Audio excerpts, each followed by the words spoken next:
is that it keeps the sun off, and I put not only a cap on my head, on one occasion I got burnt on the back of my neck and it was so sore. So what I did was, got a handkerchief and put that down the back like that.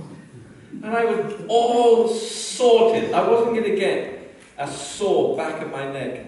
Life hacks for you. And we had a lovely day in all the sun of fishing in Falmouth Bay. Came back with a couple of fish, and they must have been little. And that evening, I began to feel slightly sore. And the next morning, I was even sorer. My face wasn't burnt, because I checked that bit.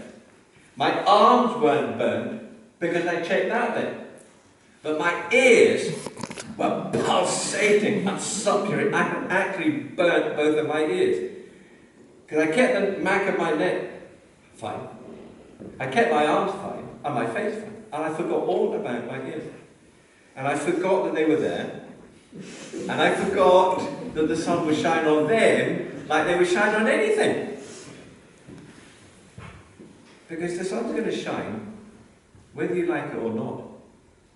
And it's going to burn you as quick as anything if you're not careful.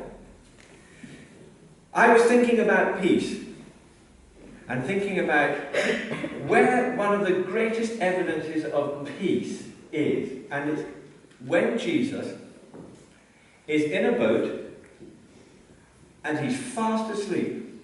And all the disciples, seasoned fishermen though they were, they said, "Come on, you've got to wake up. Don't you know we're going to die?"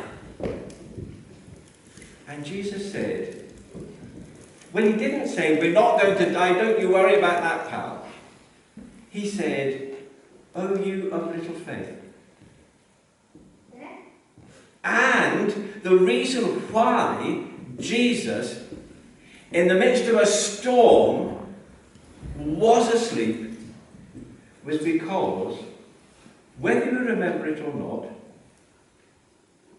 God is always looking after his people. Jesus came into the world and he knew perfectly well that he was totally invincible. "Nobody takes my life from me," he said. "I lay it down of my own accord. A storm couldn't take it away from him. The Romans didn't take it away from him. The Jews didn't take it away from him. He laid it down. And while he was living, he had that peace in his heart that said, I trust absolutely in my Heavenly Father every single day." Isn't that amazing? We have a peace that is beyond explanation, beyond understanding, because we remember God is with us every day. Now, we're going to sing another song. This is the new t-shirt. Okay, absolutely beaten up. He was actually stripped. They stripped him of his clothes, they beat him, and they went away, leaving him half dead. They went away, leaving him half dead. Thank you. Okay.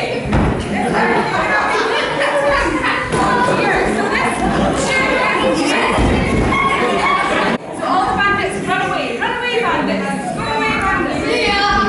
Okay,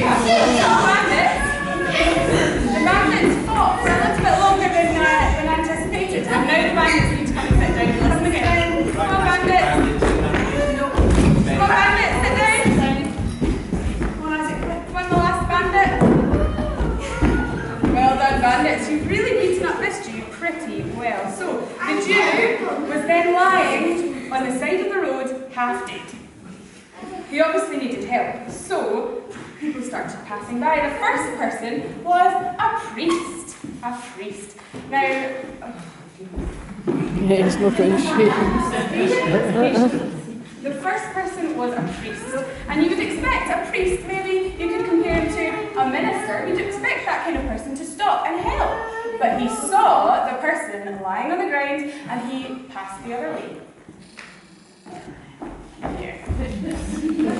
Very disappointed. disappointing. Then, a Levite. Now this man, the Levite, worked in the temple. So that would maybe be a little bit like our session clerk, perhaps, and you would expect that that kind of person would stop to help. But let's see what he does. Well, this guy approaches, he sees the man on the side of the road, and what does he do? He goes round the other way. Oh, so disappointing. Right, so the thing you need to know about this guy is that this guy is a Jew, and Jews were not very nice to a certain group called Samaritans. Let's see what happens next. So, a Samaritan is coming along the road with his donkey. Wait a wee second, little donkey. It's over here. Should have done a dress rehearsal. Anyway, take your donkey and go. Now, the Samaritan, who's never seen the Jew before, is coming by on his way to somewhere, and he passes the Jew. What do you think he's going to do? Remember, the Samaritans were not well treated by the Jews. So, well actually, the Samaritan stops.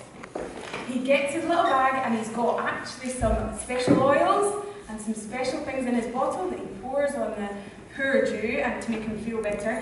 And then he puts bandages on him and he just generally looks after him very nicely.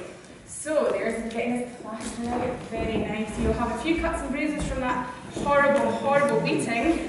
So he looks after him really well and really conscientiously and maybe a bit slowly, and finally puts the plaster on. Great. So now the Jew is ready for a travel. So the Jew gets on to the donkey owned by the Samaritan, and the Samaritan takes him to a hotel. You've got to know. He's taking up his eyes and nose. Oh, this is fantastic. So the Samaritan doesn't really need to help the Jew. I mean, actually, the Jews are really horrible to the Samaritans, so maybe the Samaritan shouldn't. Maybe he shouldn't feel like he needs to. He definitely shouldn't feel like he needs to, but he does.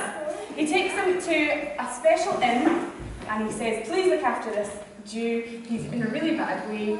I'll pay for anything he needs. And then our story ends. And Jesus said, this is how you need to treat people. This is the kindness that you need to show.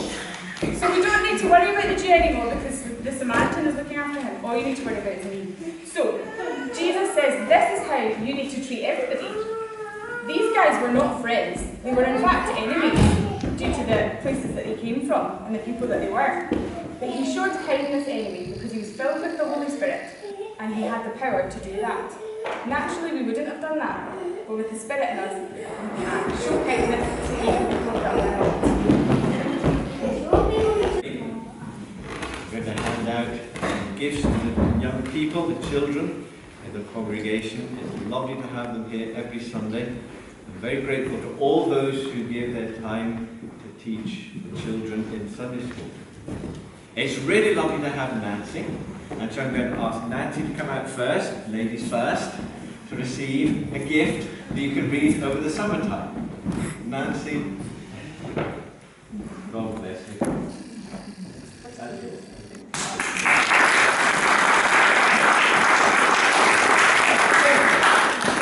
Nancy, there are two. I should.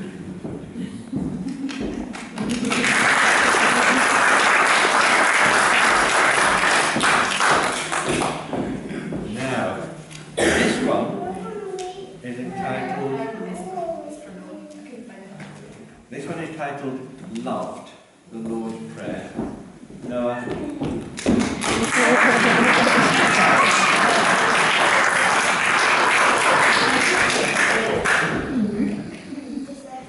These ones are entitled the Action Bible Devotional, like this, cool, which has got very attractive print and cartoons on the inside. A great read, but this one is for Crawford.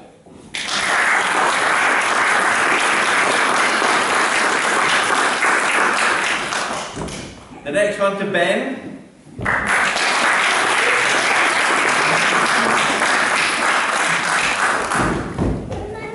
And last, but not least, this one is titled Rhyming Bible. 41 stories from the Old and New Testament, and it's called the Rhyming Bible because it's like a great big poem which you're going to have to learn by heart. Well done.